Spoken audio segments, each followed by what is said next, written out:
രക്ഷിക്കാനാവാത്ത വിധം കർത്താവിന്റെ കരം കുറുകിപ്പോയിട്ടില്ല കേട്ടോ.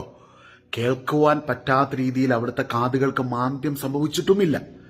ഇന്ന് നീ നേരിടുന്ന ഏത് വിഷയമാണെങ്കിലും അതിനകത്ത് മറുപടി തരുവാൻ സർവശക്തനാണ് ഈശോ. യെശയ്യാ 59 അധ്യായത്തിന് 1 വാക്യത്തിൽ നമ്മൾ കാണുകയാണ്, രക്ഷിക്കുവാൻ കഴിയാത്ത വിധം അവിടുത്തെ കരം കുറുകിപ്പോയിട്ടില്ല. അപ്പൊ ഇന്ന് വിശ്വസിക്കുക, ഈ വചനത്തിന്റെ ശക്തി ഇന്ന് നമ്മുടെ ജീവിതത്തിൽ വെളിപ്പെടട്ടെ. ജീവിതത്തിൽ ദൈവം ഓരോ കാലഘട്ടങ്ങളും ഡിസൈൻ ചെയ്തിരിക്കുന്നത് ദൈവത്തിന്റെ മഹത്വത്തെ, ദൈവത്തിന്റെ സ്വഭാവത്തെ, ദൈവത്തിന്റെ ശക്തിയെ ഇതെല്ലാം നമ്മുടെ ജീവിതത്തിൽ വെളിപ്പെടുത്തുന്നതിന് വേണ്ടി കൂടിയാണ്. സഭാപ്രസംഗൻ 3 അധ്യായത്തിലേക്ക് വരുമ്പോൾ നമ്മൾ അതിനെക്കുറിച്ച് കാണുന്നുണ്ട്. ദൈവം ഓരോ കാലഘട്ടത്തെ നമ്മുടെ ജീവിതത്തിൽ ഡിസൈൻ ചെയ്തിരിക്കുകയാണ്.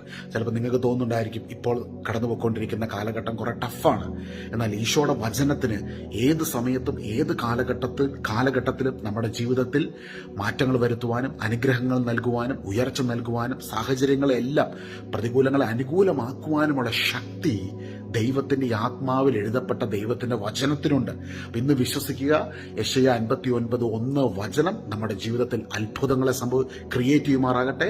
രക്ഷിക്കുവാൻ കഴിയാത്ത വിധം അവിടുത്തെ കരം കുറുകിപ്പോയിട്ടില്ല. നമ്മളെ അവിടുന്ന് രക്ഷിക്കും.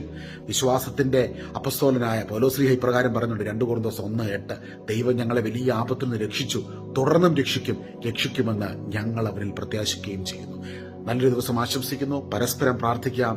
ദൈവം നമുക്ക് വേണ്ടി ഇടപെടും. God bless you.